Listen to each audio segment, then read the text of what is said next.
Ontem eu e o meu primo fomos pra vaquejada, mas a gente, né? Não gostou. Mas a gente achou ruim essa parte, porque os animais estavam sendo maltratados. Aí, deixa eu dizer pra... Aí, tia, teve um, né? Quem torceu o rabo do boi. Aí, na mesma quando ele torceu, ele caiu do cavalo e o cavalo saiu correndo, tia. E também... Aí ele pulou a cerca e foi pegar o cavalo lá no outro canto.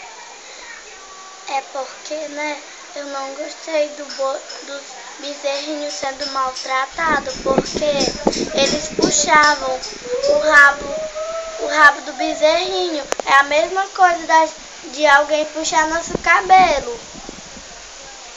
Os bezerros eles não têm cabelo, mas eles têm um rabo. O rabo é o tipo de cabelo para eles. Mas a gente não pode maltratar os animais. Eu vou dizer, Fernanda.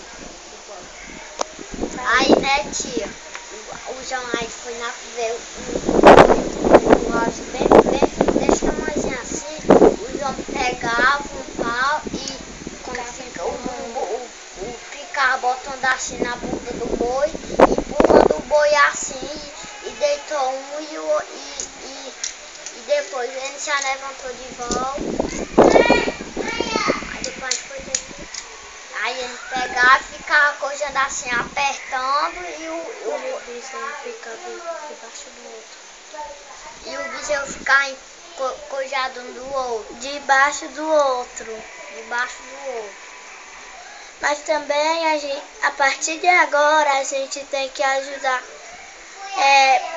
cuidar da gente e dos nossos animais de estimação, porque também os animais que ficam na rua, selvagem, ficam na rua, cachorro, gato, a gente tem que cuidar para ele não criar doença. Se a gente ainda continuar cuidando dele e ele tiver uma doença, aí essa doença que ele tem vai passar pra gente.